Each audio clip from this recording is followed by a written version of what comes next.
ఆహాహా, మైసూర్ గార్డెన్స్ లో చెట్లు కత్తిరించినట్లు ఎంత అందంగా కూరగాయలు కట్ చేస్తున్నావమ్మా. ఏం కట్టింగు? చెప్పే పాయింట్ నువ్వు కట్ చేయొద్దు, ముందు అసలు విషయం చెప్పు. అదేనమ్మా, ఆ సురేఖ ఉంది కదా, ఓ పెళ్లి అని తెగ్గొడవ చేస్తుంది. నేను చెప్పాను ఇలా అయితే వీలు కదని, అంతే. మంచి మాట అన్నావు, ఇంకో పిల్లని చూద్దాంలే. అదిగో అమ్మా, పాపం సురేఖ అమ్మా చాలా చిన్నపిల్ల. చిన్నపిల్ల అయితే పెళ్లికి ఎందుకు తొందర, వయసు రాని.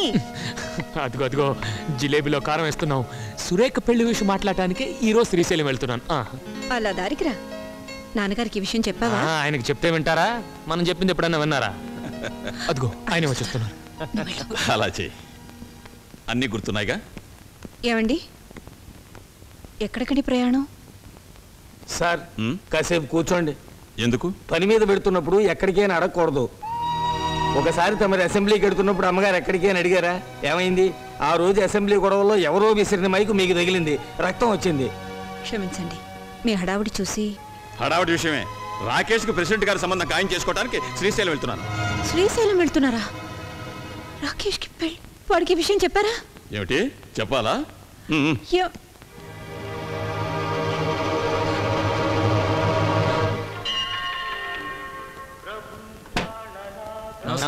నమస్కారం అండి. ఏం బాగున్నారా? బాగున్నామండి.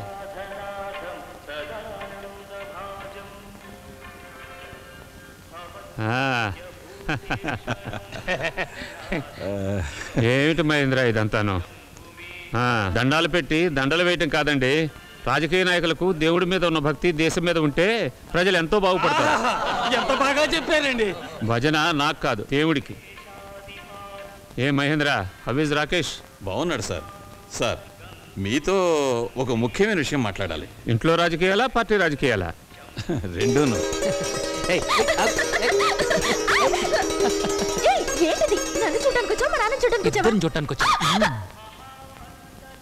ప్రెసిడెంట్ గారు, మంచి చోట కలిశాం.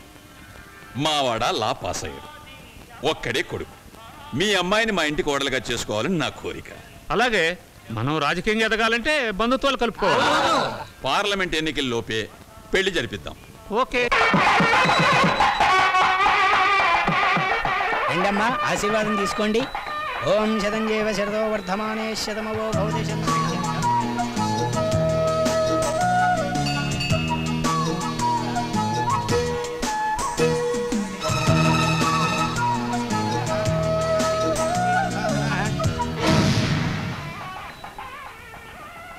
ప్రేమను కాదంటే దేవుణ్ణి కాదన్నట్టే శాస్త్రాలు చెప్తున్నాయి, కాదనకండి. అదిగో దేవుడు కూడా గంట కొట్టి ఓకే అన్నాడు సార్. సురేఖ,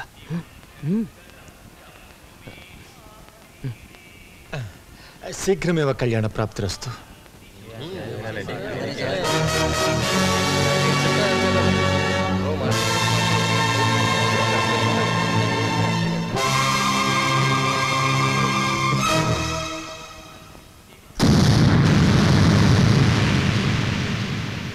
అయితే ఓ పని చేద్దాం. నా మాట కోసం ప్రెసిడెంట్ కూతుర్ని పెళ్లి చేసుకో, నీ మాట కోసం సురేఖను ఉంచుకో, అంతే. రాజకీయ వ్యభిచారంలో మీరు పెరిగినంత నేను ఇంకా పెరగను. రాకేష్, కన్న తండ్రికే ఎదురు తిరుగుతున్నావా? నువ్వు అసలు కన్న తండ్రిలా మాట్లాడావా? కన్న తండ్రి అనే మాట ఇప్పుడు గుర్తొచ్చిందా? అది గుర్తుండబట్టే నీ పెళ్లి పెద్ద లెవెల్లో ఫిక్స్ చేశాను. పెద్ద లెవెల్ ఏంటా లెవెల్? 6 అడుగులు పెరిగాను, ఈ లెవెల్ ఇంకా పెంచుతావా? నువ్వు రాజకీయంలో ఎదగాలి, పెరగాలి. అందుకు నా జీవితం, నా భవిష్యత్తు నీకు కావాలి, అంతేగాని నా ఆనందం నీకు అక్కర్లేదు. కన్న బిడ్డ మీద మనసు, మమత, అనురాగం, ఆప్యాయత ఉన్నవాడే కన్న తండ్రి అవుతాడు. అవి నీలో ఏనాడో చచ్చిపోయాయి. నువ్వు బ్రతికేది అధికారం కోసం, చచ్చేది అధికారం కోసం, చచ్చాక దైవై తిరిగేది అధికారం కోసమే.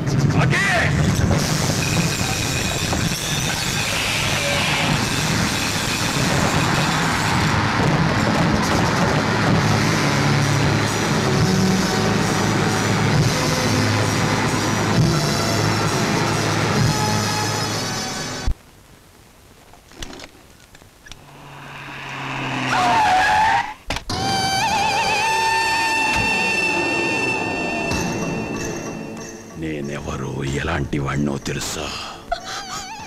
శవాలతో ఆడుకుంటాను. రాకేష్తో మరోసారి కనిపిస్తే అయిపోతావు.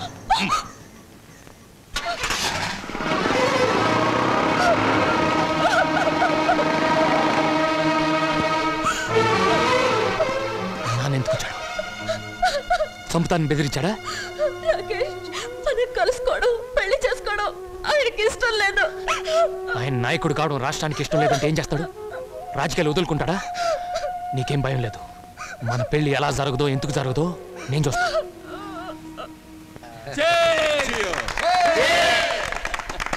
చూశారా, మన ప్రియతమ ముఖ్యమంత్రి పేరుతో నేను త్వరలో కట్టబోతున్న భవనం.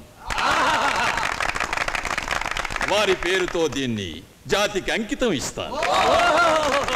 ఇది రెడీ అయితే తాజ్ మహల్ అమ్మ మొగుళ్ళో ఉంటుంది. పదండి పదండి పదండి భోజనానికి.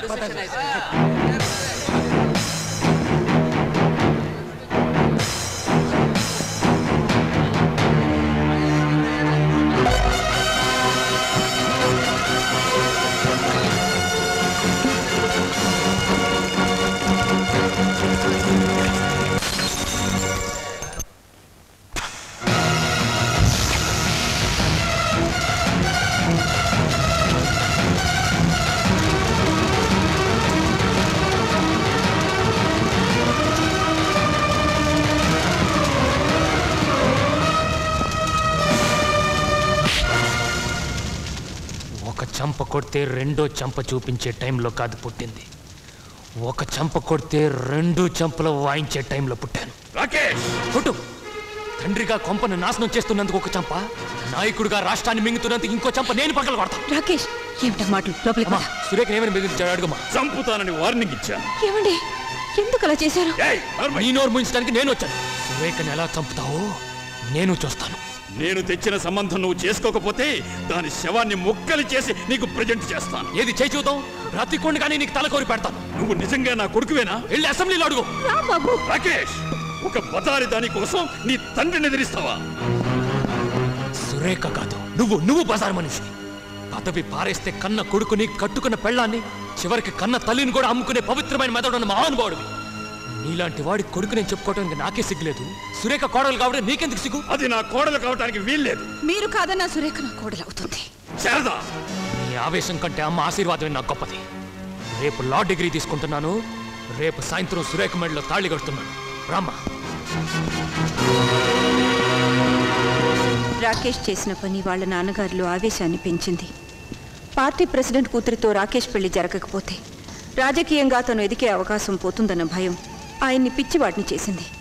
అవి దేవీ నవరాత్రులు జరుగుతున్న రోజులు.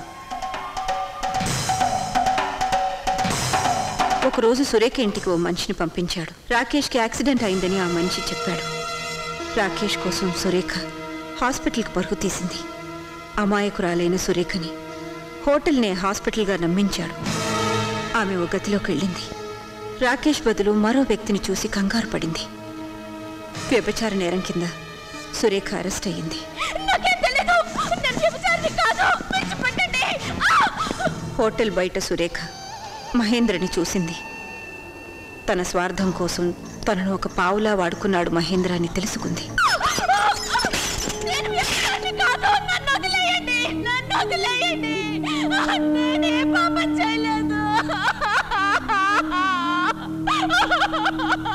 భగవంతుడు మంచితనం తప్ప మరోటి తెలియని సురేఖ తండ్రి తమకు జరిగిన అవమానానికి కుమిలిపోయారు. బెయిలు మీద సురేఖని విడుదల చేయించడానికి ఆమె తండ్రి స్టేషన్కి వచ్చారు.